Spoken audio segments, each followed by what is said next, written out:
On a suffocating August morning in 1858, the housekeepers at Blackwood Manor in Savannah, Georgia, discovered something that would shatter the foundations of one of the South's most respected families. In the master bedroom, Colonel Harrison Blackwood lay dead in his silk sheets, his face twisted in an expression of what doctors would later describe as extreme agony mixed with impossible ecstasy. But what made this death truly scandalous wasn't how he died. It was who was found sleeping peacefully in his arms. A 23-year-old slave named Morgan, whose body possessed characteristics that defied every law of nature and society that the antebellum South held sacred. The white society of Savannah was scandalized, but they had no idea what Colonel Harrison had truly been doing behind closed doors for 8 years, or what Morgan's body had become capable of in those final months. What the Blackwood family discovered about their patriarch's obsession would expose secrets so disturbing that 3 different judges refused to hear the case. The medical examination of Morgan's body revealed anatomical impossibilities that physicians couldn't explain, both male and female organs, fully formed and functional. And the private journals found hidden in the colonel's study detailed 8 years of forbidden passion, philosophical meditations on desire, and a pregnancy that shouldn't have been possible. By the time authorities finished their investigation, 1 woman had confessed to attempted murder, 13 men were dead, Blackwood Manor was nothing but ash, and Morgan had vanished into the night carrying a child whose very existence challenged everything 1850s America believed about the human body.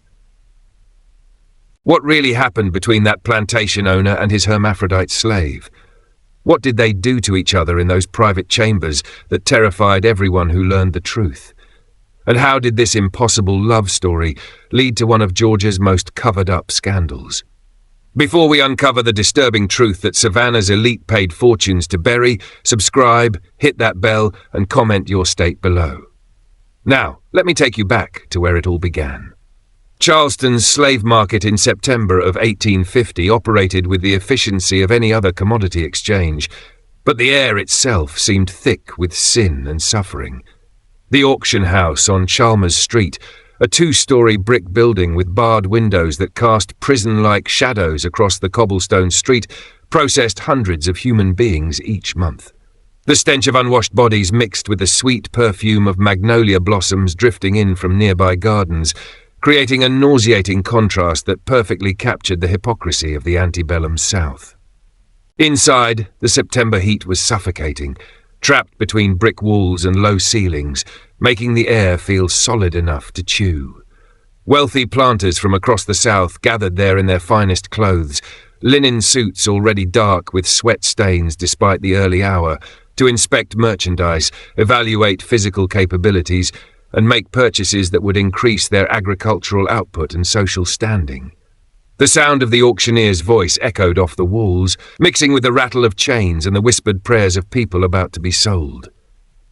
Colonel Harrison Blackwood, at 42 years old, stood near the back of the auction room, fanning himself with his hat and trying to ignore the oppressive heat that made his starched collar feel like a noose. He represented everything the Southern aristocracy aspired to embody. His 3,000-acre cotton plantation generated over $50,000 annually, equivalent to several $1 million today. His wife, Constance Fairfax Blackwood, came from one of Virginia's oldest families, bringing with her both impeccable bloodlines and a dowry that had expanded the Blackwood holdings significantly. Their marriage, arranged by their families when Constance was just 17, had produced 2 daughters, but little affection between the couple, and even less physical passion.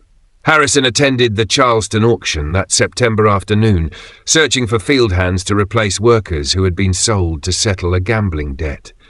He had no intention of purchasing anything unusual, no interest in the human drama unfolding on the auction block before him. But when the auctioneer brought out lot number 47, everything changed in a heartbeat, that Harrison would later describe in his journals as the moment my real life began. The slave was listed simply as Morgan, approximately 15 years, origin unknown, unique physical characteristics noted in private documentation available to serious buyers. The youth stood on the auction block wearing a simple cotton shift that revealed a slender build, smooth skin the colour of caramel, and features that seemed to shift between masculine and feminine depending on the angle of observation. Lot 47 comes with full disclosure documentation, the auctioneer announced, his voice carrying across the crowd. Buyer assumes all associated complications. Starting bid, $200. The room fell silent. Several potential buyers who had been examining Morgan moments before suddenly lost interest and moved toward the exit. Harrison noticed their reaction and felt his curiosity ignite. What complications could make experienced slave traders flee from a purchase? $200, Harrison called out, his voice steady despite the questions racing through his mind. No other bids came. The auctioneer, clearly eager to complete this particular sale, brought his gavel down with unnecessary force. Sold to Colonel Blackwood of Savannah. Please see the clerk for documentation. In the auction house office, the clerk handed Harrison a sealed envelope along with Morgan's bill of sale. Colonel, you'll want to read this before you leave. Company policy is to provide full disclosure on, shall we say, anatomically irregular merchandise. Harrison broke the seal and began reading the medical documentation inside. What he read made his hands tremble, though whether from shock or something else, he couldn't immediately say. The slave Morgan possessed both male and female sexual organs fully formed and, according to the examining physician, both apparently functional. The condition was described in clinical terms, but the implications were anything but clinical. The documentation noted that Morgan had been born on a Louisiana plantation, sold 3 times in the past 8 years due to what previous owners had described as discomfort with the slave's presence, and concerns about moral corruption of other slaves. Each owner had sold Morgan quickly, usually at a loss, apparently disturbed by questions they couldn't answer about how to categorize and utilize this particular piece of property. Harrison looked through the office window at Morgan, who stood waiting in the holding area, eyes downcast in the practiced submission of the enslaved. In that moment, Harrison Blackwood made a decision that would ultimately destroy his family, his reputation, and his life. But it would also give him 8 years of something he had never experienced in his carefully constructed aristocratic existence: genuine passion. What Harrison didn't know, as he signed the bill of sale and prepared to take Morgan back to Savannah, was that someone else had been watching the auction that day. Someone who would later claim that they saw something in Morgan's eyes that suggested this slave understood exactly what kind of man had just purchased them. Someone who would spend the next 8 years observing everything that happened at Blackwood Manor, documenting it all, and eventually using that information in ways that would shock even the hardened investigators who thought they'd seen everything. But we're getting ahead of ourselves. First, you need to understand how a respected plantation owner and a hermaphrodite slave became something more than master and property, and how their impossible relationship would eventually lead to pregnancy, murder, and secrets that Savannah society would pay any price to keep buried. The journey from Charleston to Blackwood Manor took 3 days by carriage. Harrison rode inside with Morgan, ostensibly to prevent the slave from attempting escape, but truly because he found himself unable to stop asking questions. Morgan spoke softly, with an educated vocabulary that suggested previous owners had provided some learning despite laws prohibiting slave education. "How do you think of yourself?" Harrison finally asked on the second evening, the question that had been burning in his mind since reading the medical documentation. As male or female? Morgan looked directly at him for the first time, violating the unwritten rule that slaves should never meet a white person's gaze. "I think of myself as Morgan, sir. The world demands I be one or the other, but God made me both. I've learned that my existence makes people uncomfortable because I don't fit into the categories they need to make sense of their world." The insight stunned Harrison. He had expected simple answers from an enslaved youth, not philosophical observations that cut to the heart of social construction and human identity. In that moment, his interest in Morgan transformed from curious fascination to something far more dangerous: intellectual attraction. "Can you read?" Harrison asked. "Yes, sir, My first owner's wife taught me before she understood what I was. After that, they forbid it, but I practiced in secret. And right? Well enough, sir. Harrison made another decision that would prove fateful. When we reach Blackwood Manor, I'm going to place you in the house rather than the fields. You'll serve as a personal attendant. There are books in my study. When your duties are complete, you may read them, but tell no one. Morgan's eyes widened with an expression that mixed surprise, gratitude, and something else Harrison couldn't quite identify. Why would you do this for me, sir? Because, Harrison said slowly, testing the words as he spoke them, I suspect you see the world in ways that most people cannot, and I find that I want to understand how you see things. It was the most honest sentence Harrison Blackwood had spoken in 20 years of married life.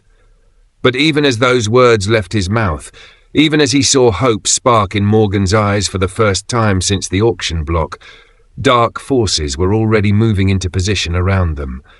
Forces that would test whether love could truly exist between master and slave, whether passion could overcome the brutal mathematics of property ownership, and whether two people who refused to fit into society's categories could create something genuine in a world designed to destroy them.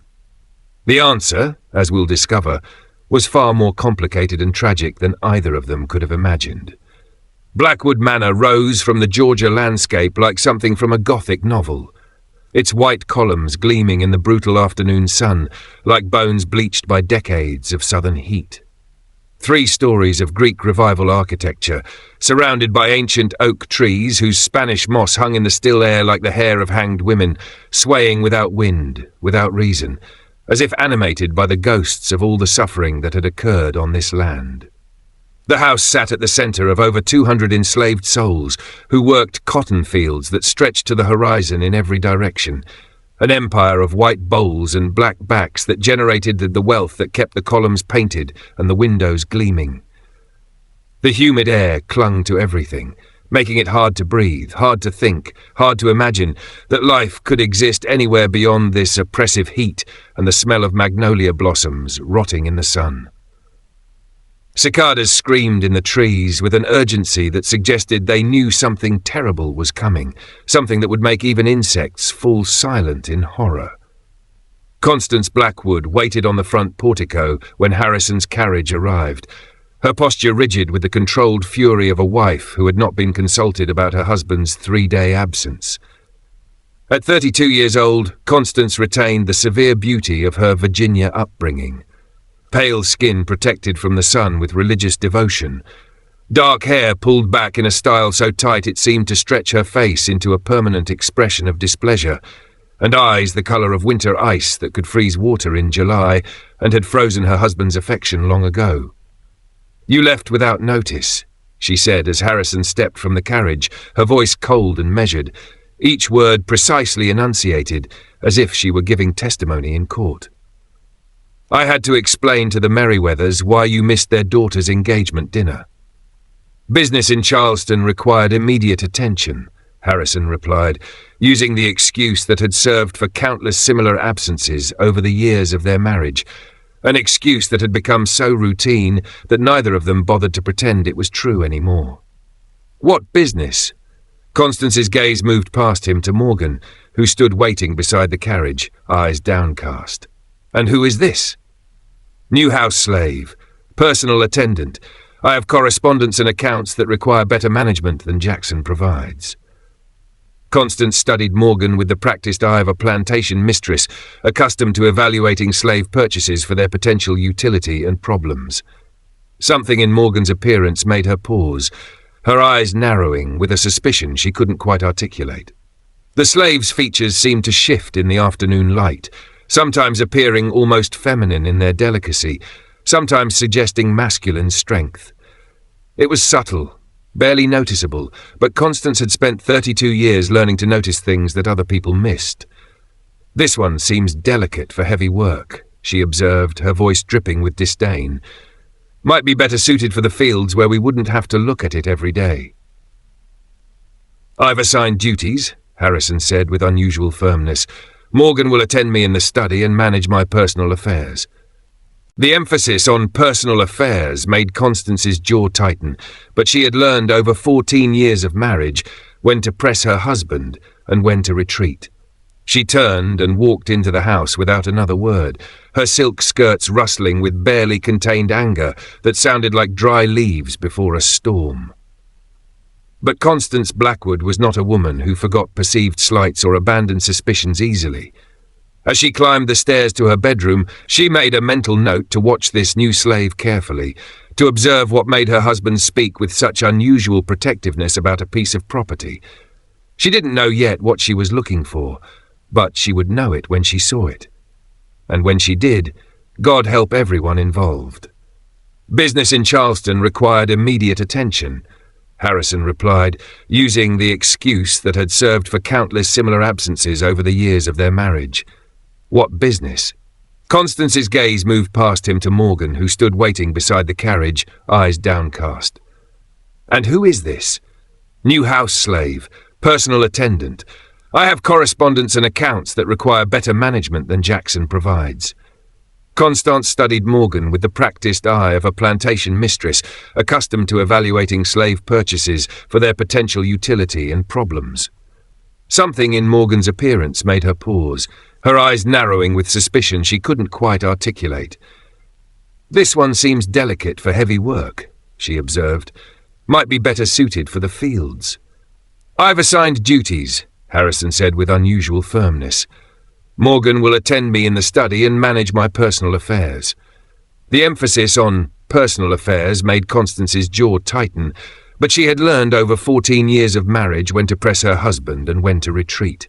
She turned and walked into the house without another word, her silk skirts rustling with barely contained anger. Harrison showed Morgan to a small room off the study, barely large enough for a bed and washstand, but separated from the slave quarters and, more importantly, separated from Constance's awareness. Your duties will be straightforward, he explained. Manage my correspondence, maintain my files, keep the study clean. In the evenings after Constance retires, you'll return here to discuss the books you've been reading. Discuss them, sir? Morgan asked carefully. Yes, I told you I want to understand how you see things. Consider it an educational experiment. Harrison paused, recognizing the lie in his own words. It wasn't education he wanted. It was connection with someone who existed outside the suffocating social structures that had governed every moment of his life since birth. Over the following weeks, a routine developed. Morgan worked silently during the day, invisible to Constance and the other household slaves.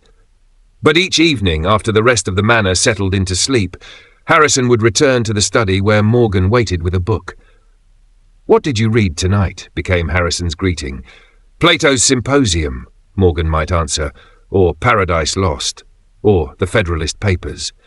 And then they would talk, sometimes for hours, about philosophy and politics and ideas that Harrison had never discussed with anyone in his social circle, where conversations remained safely superficial.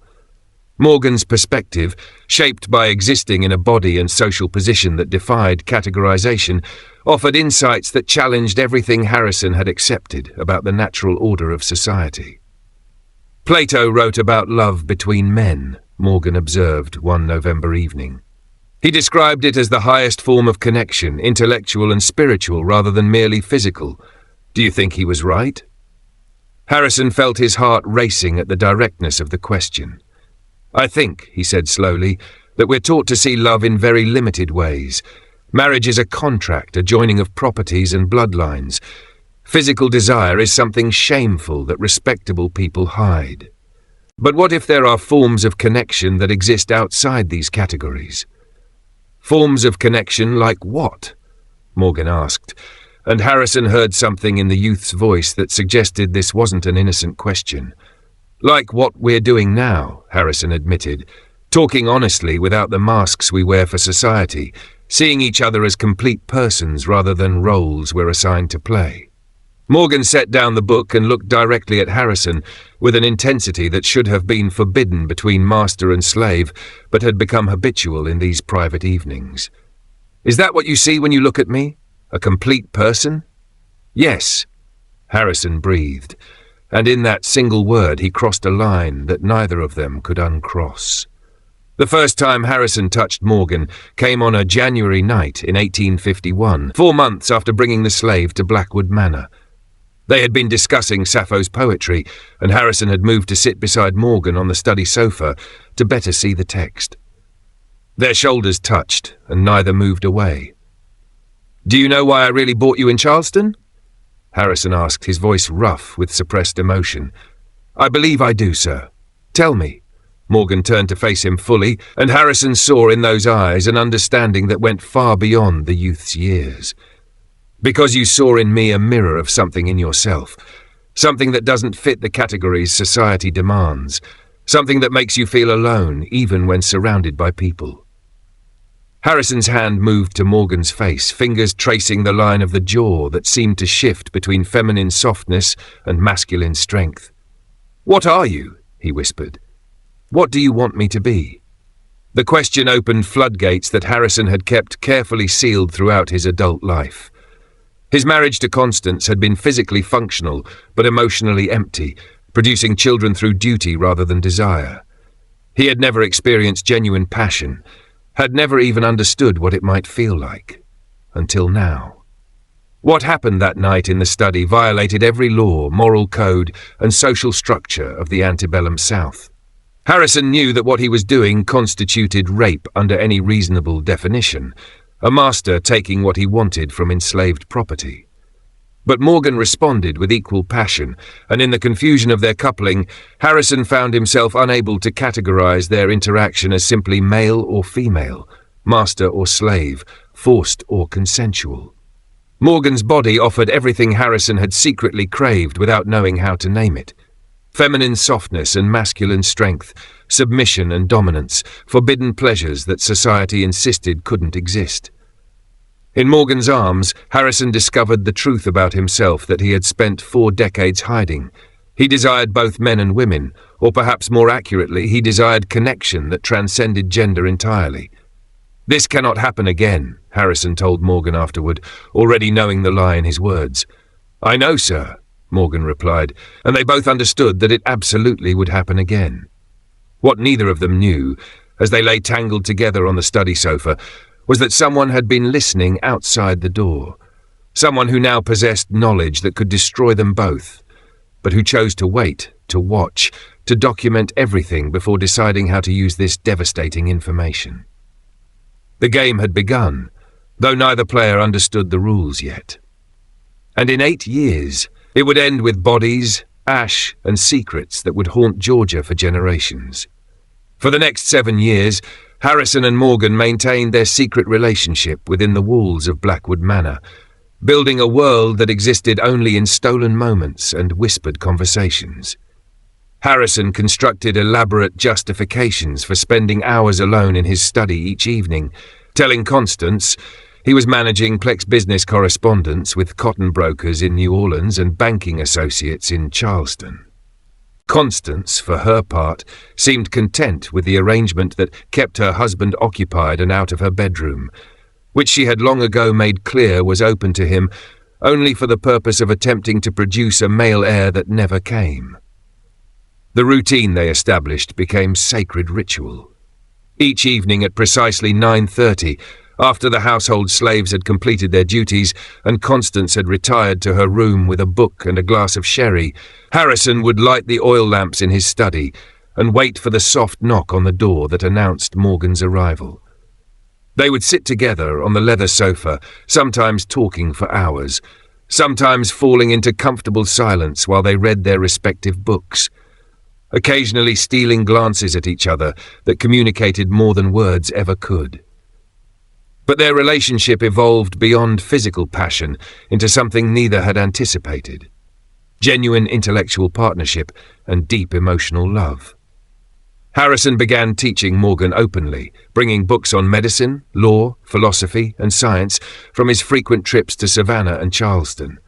Morgan absorbed knowledge with stunning speed that sometimes frightened Harrison with its intensity, developing insights that Harrison found himself incorporating into his business decisions and political views. "You have the mind of a scholar," Harrison told Morgan one evening in 1854, watching the slave work through a complex mathematical problem from one of his engineering textbooks.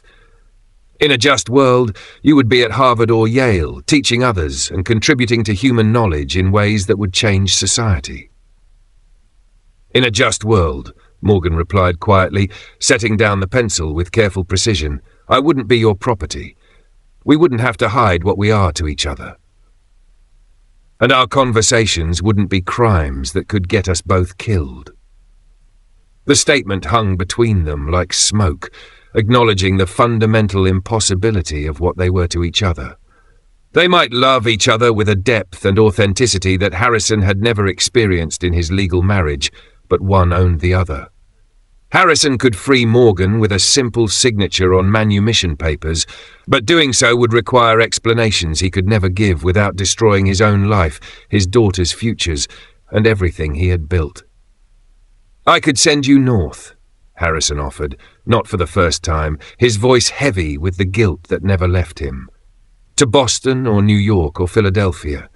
Give you papers declaring you free, money to start a new life, letters of introduction to people who would help you establish yourself. You could attend university, become a physician or lawyer, live as whoever you choose to be without hiding. And never see you again? Morgan asked, turning to face him fully, eyes reflecting the lamplight like mirrors holding fire. Live free but alone, knowing that the only person who ever truly saw me and loved me anyway is here, trapped in a life that's killing him slowly? It would be the right thing to do, Harrison insisted, but his voice lacked conviction even to his own ears. For whom? Morgan challenged, with the directness that had characterized their relationship from the beginning. For me, to live free but isolated in a world that will never fully accept what I am. Or for you, to salve your conscience while losing the only person you've ever truly loved. We both know the answer, Harrison. We're trapped in an impossible situation, bound together by love and separated by everything else. Harrison had no answer to this, because Morgan was correct. They were imprisoned by circumstances neither could change, held captive by a social system that insisted certain forms of love couldn't exist, and therefore must be destroyed when discovered.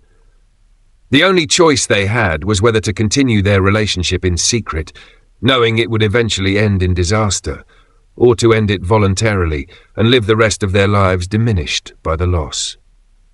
They chose to continue, because even impossible love seemed better than no love at all, and for 7 years they maintained their delicate balance, walking the knife's edge between genuine connection and inevitable destruction. But their secret couldn't remain hidden forever. Someone was watching, someone who would ultimately use what she knew to destroy everything.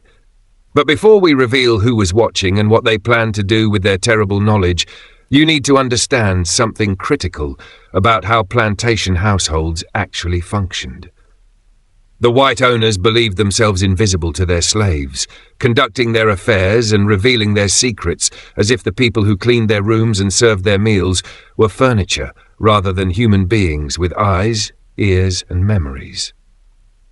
This fundamental misunderstanding of power would prove fatal for the Blackwood family, because the person who had been observing Harrison and Morgan's relationship from the very beginning was someone who understood that information was the only real currency available to the powerless. And she had been collecting evidence with the patience of someone who knew that the right information, deployed at the right moment, could change everything. Constance Blackwood was not a stupid woman. Frigid by 19th century definition, perhaps, focused on social standing and appearances, absolutely, but not stupid. She had noticed the changes in her husband over the years since bringing Morgan to Blackwood Manor. Harrison smiled more frequently, seemed distracted during social gatherings, spent hours alone in his study, when previously he had been restless and irritable. For the first 3 years, Constance told herself that her husband had merely found an intellectual hobby to occupy his time. She approved of Harrison staying home rather than gambling or drinking with other plantation owners. She didn't care what he did in his study as long as he maintained appearances in public and provided for their daughters' futures. But gradually, small details began accumulating in her mind like water droplets that eventually overflow a basin. The way Harrison's eyes would search for Morgan during household activities. The quality of clothing he provided for this particular slave, far finer than any other house servant wore. The locked cabinet in his study that appeared one day, its contents unknown but carefully guarded. In March of 1857, Constance's suspicions crystallized into certainty through an accident of timing. She had retired to her bedroom with one of her frequent headaches, taken laudanum for the pain, and fallen into the deep sleep the drug provided.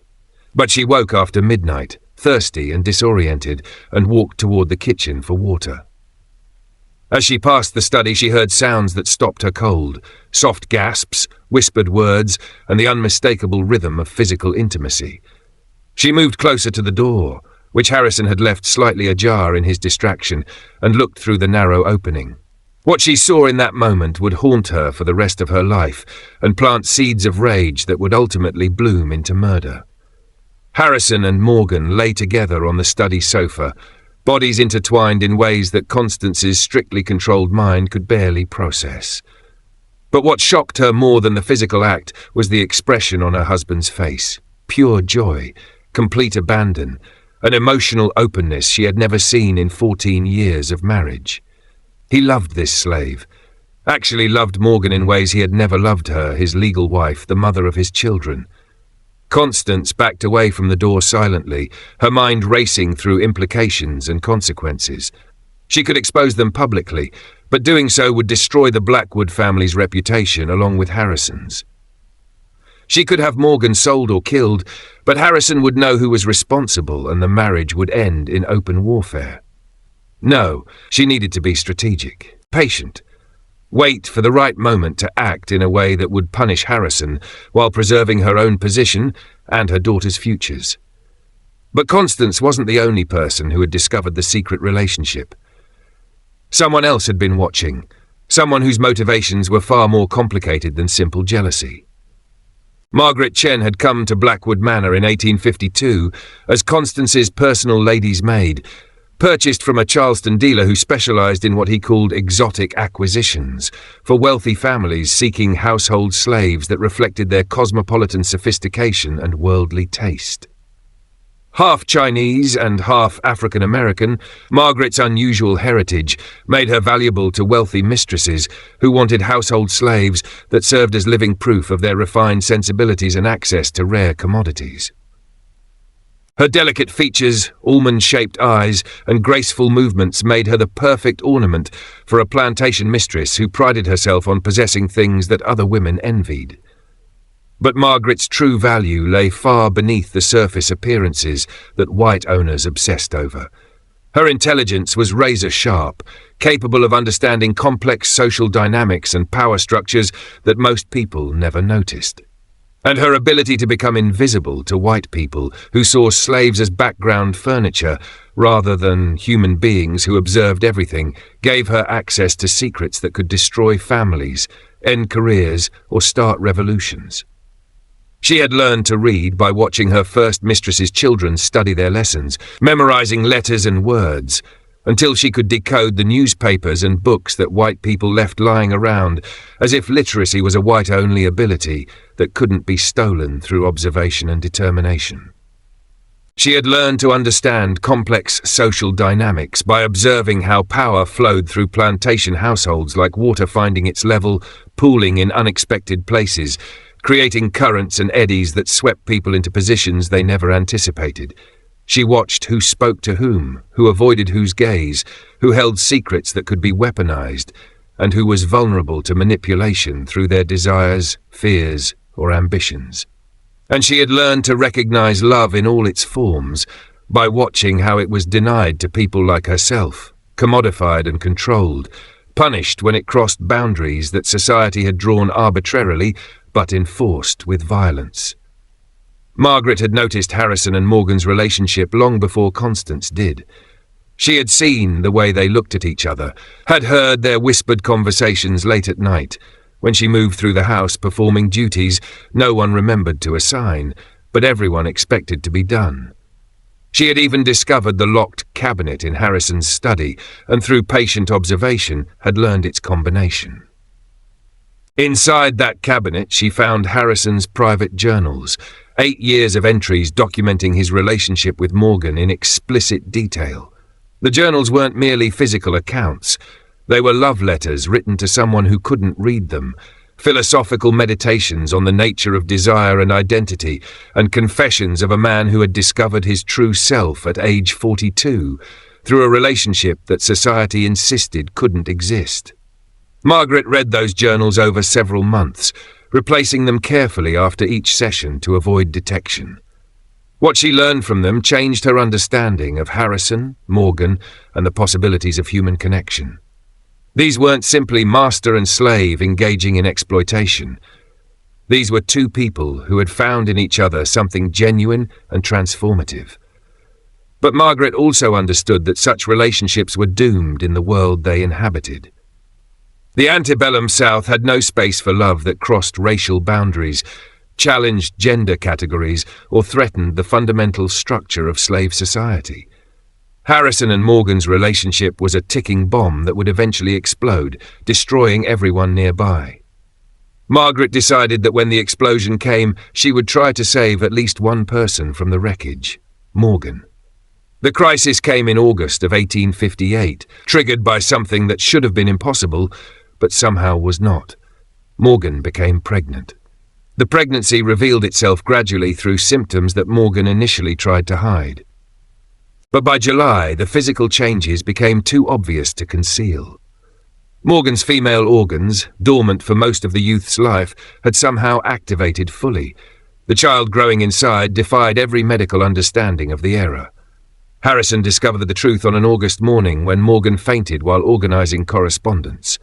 He carried the unconscious slave to the small room off the study and called for Dr. Benjamin Marsh, the physician who attended the Blackwood family and who Harrison trusted to maintain confidentiality about slave health issues. Dr. Marsh's examination left him pale and shaking. "Colonel, this is beyond my medical knowledge. This slave appears to be approximately 4 months pregnant, but given the anatomical abnormalities you described when you purchased this slave, I don't understand how this is possible." "It's possible," Harrison said quietly, "because I made it possible." Dr. Marsh understood immediately. His face cycled through shock, disgust, and finally a kind of horrified pity. "Colonel, this is a catastrophe. This pregnancy cannot come to term. The social consequences alone would destroy your family. But medically, I cannot predict what will happen during childbirth given this slave's unique physiology. The child itself might be what? Might inherit the parent's condition, might be even more anatomically irregular. Colonel, you must let me terminate this pregnancy immediately." "No." The word came from Morgan, who had regained consciousness and was listening to the conversation with wide eyes. "Please, sir, don't let him kill my baby." Harrison looked between his longtime physician and the slave he loved, understanding that whatever decision he made in this moment would determine all of their fates. "Dr. Marsh, you will speak of this to no one. Morgan, you will remain in this room until we determine how to proceed. I need time to think." But time had already run out. Because Constance had been listening outside the study door and she had heard everything. And what she planned to do with this information would make Harrison's worst nightmares seem like pleasant dreams. The confrontation that was about to unfold would involve poison, attempted murder, a slave's desperate escape, and a plantation owner's ultimate sacrifice. But the truth about what really happened that August night in 1858 wouldn't be revealed until 3 months later, when a letter postmarked from Boston would force investigators to reopen the case and confront secrets that nobody in Savannah wanted to acknowledge.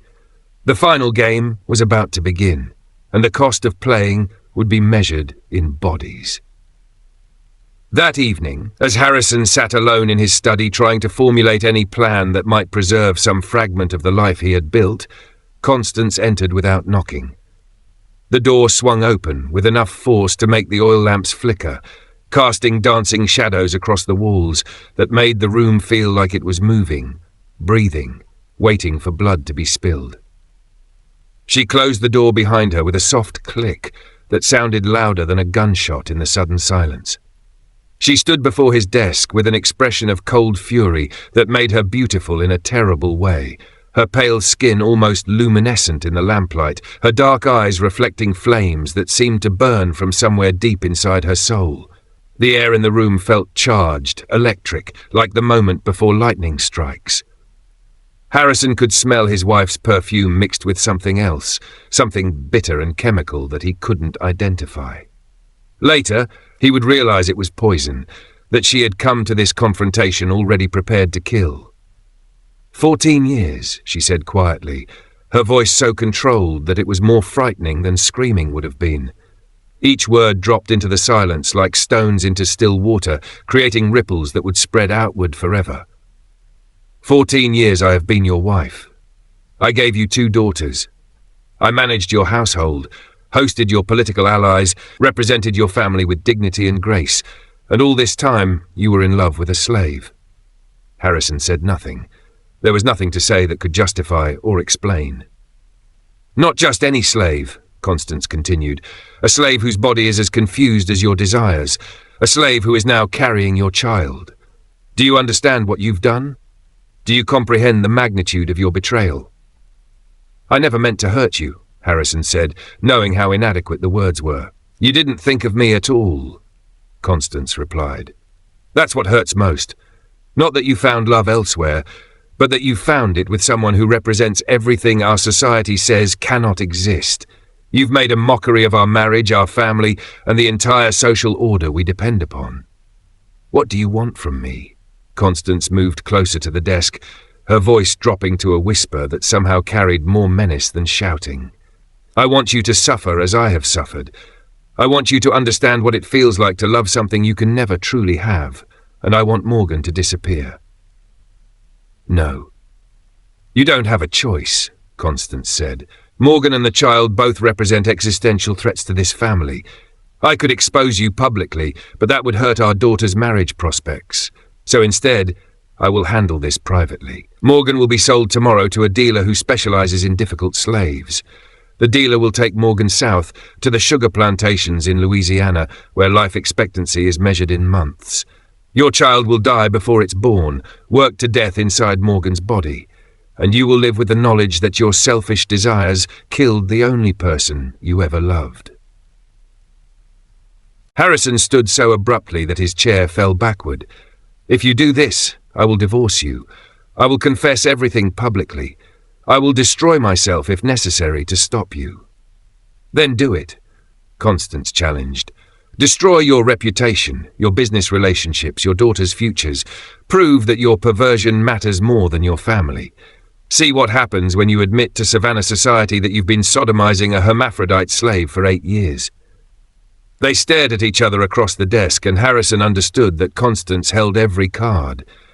She could destroy him socially while preserving her own position as the wronged wife. She could sell Morgan legally as property. She could even terminate the pregnancy and claim medical necessity. Please, Harrison whispered, a proud man reduced to begging. Please don't do this. Constance's expression didn't change. Tomorrow morning, Morgan will be gone. You will never speak of this again. And you will spend the rest of your life knowing that you could have prevented this if you had been stronger. She turned and left the study, closing the door with a soft click that sounded like a coffin lid falling into place. Harrison sat in the darkness for hours, his mind racing through impossible scenarios. He could flee with Morgan, but where could they go? He could kill Constance, but that would lead to his own execution. He could free Morgan and face the social consequences, but that wouldn't save the child or allow them to be together. In the end, he made a decision that he hoped would save Morgan's life, even if it couldn't save their relationship. He walked to the small room where Morgan lay sleeping, woke the slave gently, and explained what was about to happen. I'm going to give you something, Harrison said, unlocking the safe behind his desk and removing a leather pouch heavy with gold coins. Enough money to buy your freedom 3 times over, and I'm going to give you papers declaring you free, backdated to before you became pregnant, and I'm going to tell you where to go. Charleston, to a boarding house on Queen Street run by a Quaker woman named Sarah Grimke. She helps escaped slaves reach the north. You'll go there tonight, before Constance can act." "But what about you?" Morgan asked, tears streaming down a face that Harrison still found beautiful in ways that transcended gender. "I'll tell Constance you escaped. She'll be furious, but she'll also be satisfied that you're gone. I'll face whatever consequences come. I don't want to leave you." "I know, but you have to think about the child now. Our child deserves a chance at life, even if we can't be together." They held each other until nearly dawn, knowing it was the last time. Then, Morgan dressed in men's clothing. Harrison had stolen from the slave quarters, took the money and papers and slipped out into the humid Georgia night. Harrison watched from his study window as Morgan disappeared into the darkness, feeling something inside himself die. He had chosen to save Morgan's life at the cost of his own happiness. It was the only moral choice available, but it felt like death nonetheless. He walked to his desk, opened the middle drawer, and removed the pistol he kept loaded for protection. He sat down, placed the pistol on the desk before him, and tried to imagine a future without Morgan. He couldn't. What happened next would be debated by investigators for months afterward, but the evidence suggested that Harrison Blackwood sat in his study until mid-morning, when Constance came to gloat over Morgan's impending sale, and found her husband's desk empty and the door to Morgan's room ajar. The screaming brought the entire household running.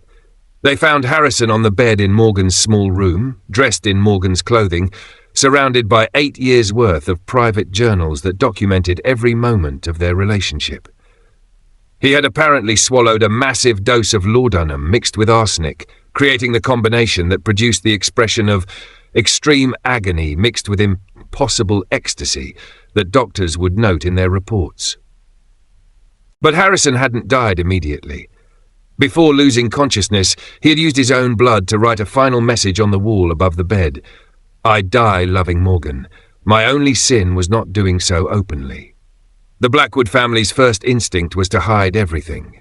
They removed the journals, washed the walls, stripped the room, and prepared to bury Harrison with full honours as a respected plantation owner who had died of sudden natural causes.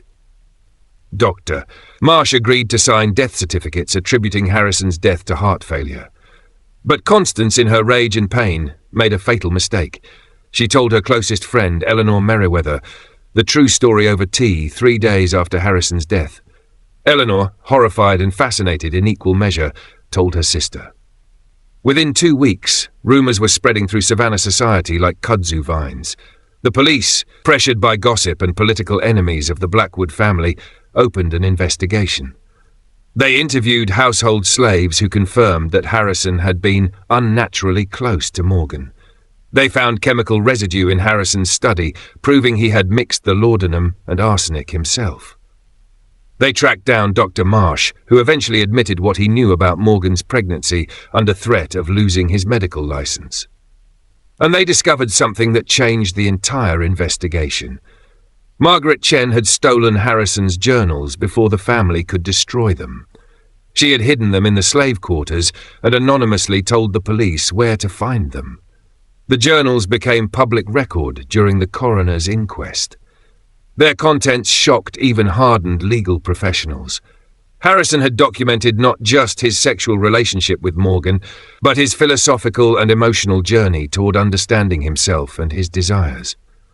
He had written about the artificial nature of gender categories, the human capacity for love that transcended social boundaries, and his belief that future generations would look back on the 1850s South with the same horror that his generation viewed medieval barbarism.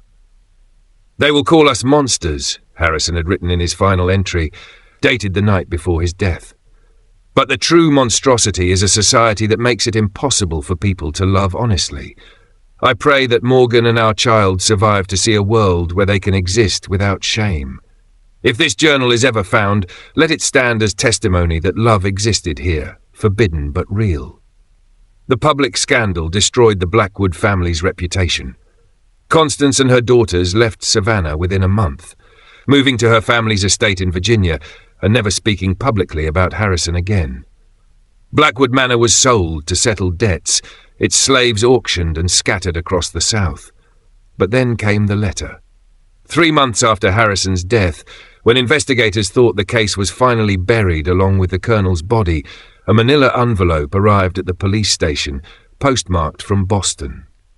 Inside was a document that would force everyone to confront a truth far more disturbing than anything they had imagined.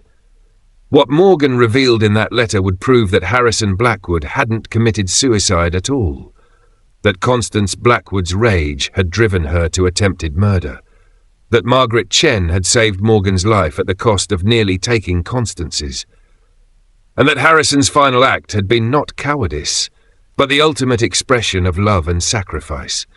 The truth, as it turned out, was even more tragic than the lie. 3 months after Harrison's death, the police received a letter postmarked from Boston. It contained a sworn statement from Morgan, written in elegant handwriting, explaining what had truly happened that night. According to Morgan's account, Constance hadn't simply threatened to sell Morgan.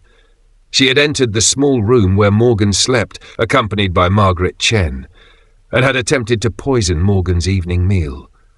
But Margaret, who had been watching and listening for months, had switched the poisoned plate with a clean one. Constance, enraged by Margaret's betrayal, had attacked Morgan physically. In the struggle, Margaret had struck Constance with a heavy candlestick, likely intending only to stop the attack but delivering a blow that left Constance unconscious and bleeding. Morgan and Margaret, both terrified of what would happen if Constance regained consciousness and accused them, had fled together that night. They had used Harrison's money to travel north, following the underground railroad routes that Margaret had learned about through secret connections with abolition networks. But here was the stunning revelation. Harrison hadn't committed suicide at all. He had discovered Constance unconscious in Morgan's room, understood what had happened, and made a decision that revealed the full depth of his love and guilt. He had dressed in Morgan's clothing, positioned himself on Morgan's bed, consumed the poison that Constance had prepared for Morgan, and written his final message. He had effectively confessed to a crime he hadn't committed in order to protect Morgan and Margaret from murder charges. "He gave his life for mine," Morgan wrote in the letter. "Not just on that final night, but every day we spent together. He loved me despite the impossibility of our situation. He honored me despite my inability to exist in the categories society demands. And in the end, he sacrificed everything to give me and our child a chance at freedom." The letter went on to explain that Morgan had safely reached Boston, had been taken in by abolitionists who provided medical care during the pregnancy, and had given birth to a healthy child. The baby, whose gender Morgan did not specify in the letter, was being raised in a community that asked no questions about unusual circumstances. "I will never return to Georgia," Morgan wrote. "But I want the world to know that what Harrison and I shared was love in its truest form.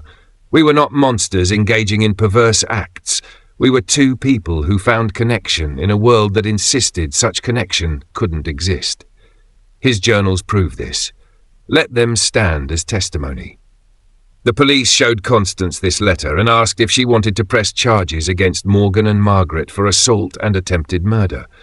But Constance, faced with the choice between prosecuting the case publicly or letting it die quietly, chose silence. She acknowledged that yes, she had entered Morgan's room that night. Yes, there had been a struggle. But no, she didn't wish to pursue charges. She wanted only to forget that Harrison Blackwood had ever lived. The case was officially closed in January of 1859. Harrison's death was ruled a suicide. Morgan and Margaret were declared fugitives, who would be arrested if they ever returned to Georgia. And the Blackwood family's story became one of those scandals that Savannah society referenced in whispers, but never discussed openly. But the journals that Margaret had preserved continued to circulate in abolitionist circles.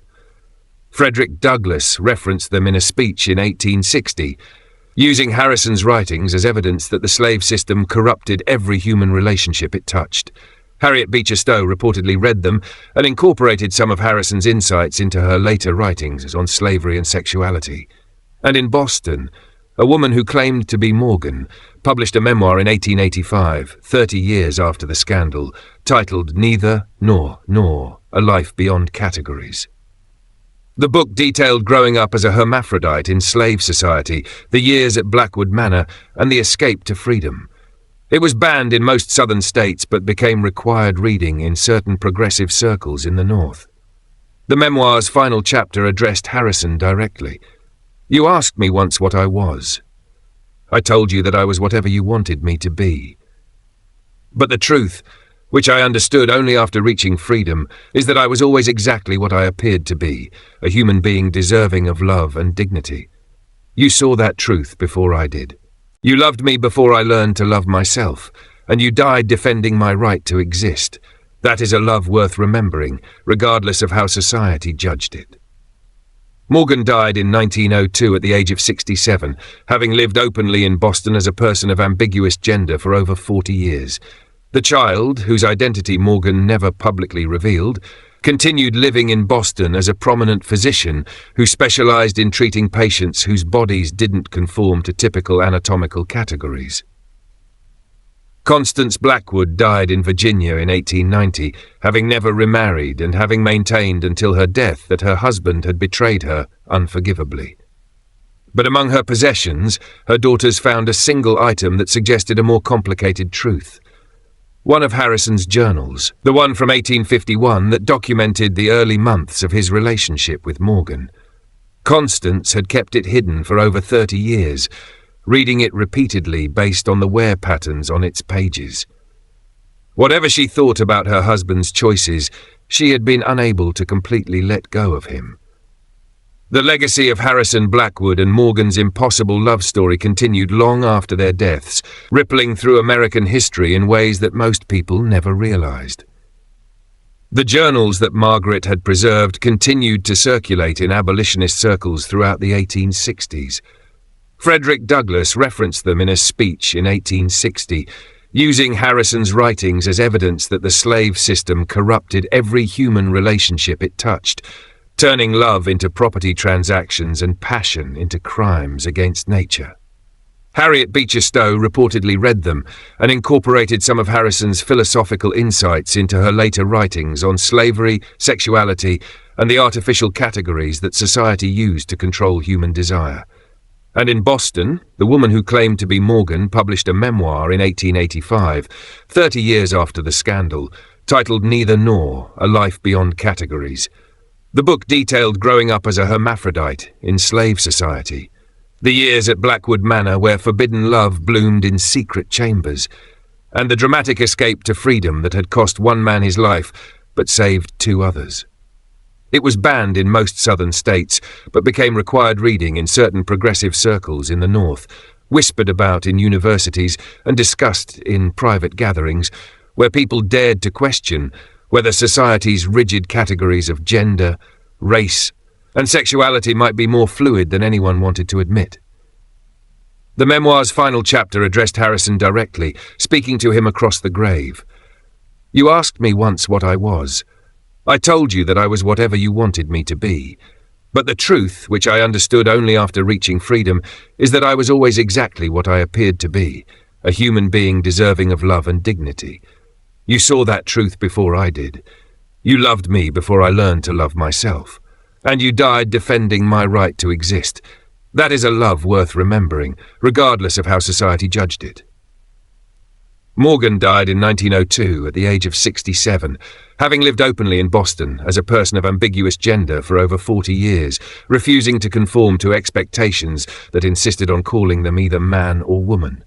The child, whose identity Morgan never publicly revealed to protect them from scandal and persecution, continued living in Boston as a prominent physician who specialized in treating patients whose bodies didn't conform to typical anatomical categories. In private medical journals that weren't published until the 1950s, this mysterious doctor wrote about their own experiences being born to a hermaphrodite parent, describing anatomical characteristics that suggested they too existed between traditional gender categories. Constance Blackwood died in Virginia in 1890, having never remarried and having maintained until her death that her husband had betrayed her unforgivably. But among her possessions, her daughters found a single item that suggested a more complicated truth. One of Harrison's journals, the one from 1851 that documented the early months of his relationship with Morgan, filled with observations about discovering genuine connection for the first time in his life. Constance had kept it hidden for over 30 years, and the wear patterns on its pages proved she had read it repeatedly.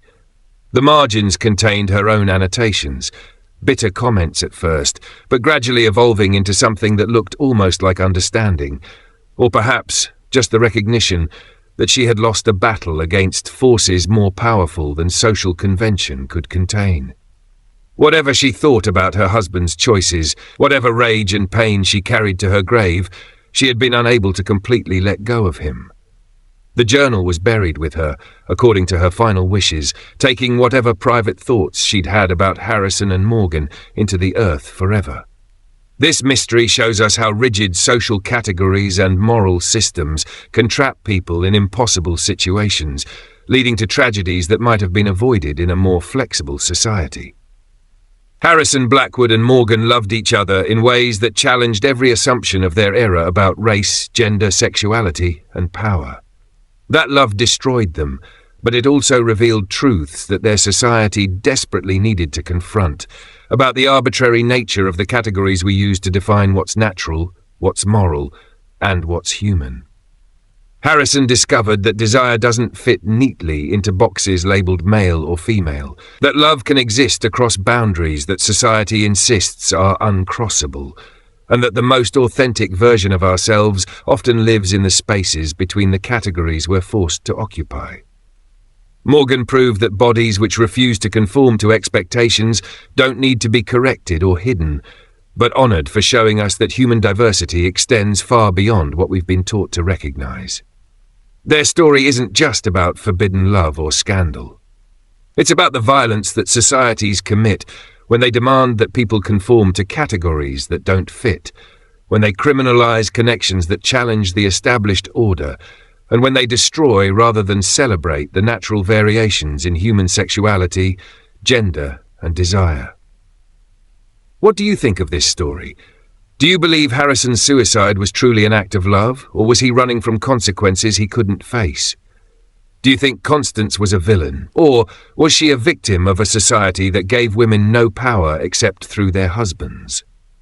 Could Morgan and Harrison's relationship be called love, given the power imbalance inherent in slavery?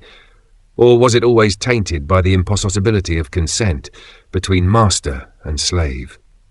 Leave your comments below and share your thoughts. If you enjoyed this tale and want more dark historical mysteries that challenge everything we think we know about the past, subscribe to this channel, hit the notification bell, and share this video with someone who isn't afraid to confront uncomfortable truths about American history. History isn't simple. People aren't simple. Love definitely isn't simple. And sometimes the most important stories are the ones that make us most uncomfortable. The ones that force us to question whether the categories we've accepted as natural and inevitable might actually be prisons we've built ourselves. See you in the next video, where we'll uncover another buried secret that America tried to forget.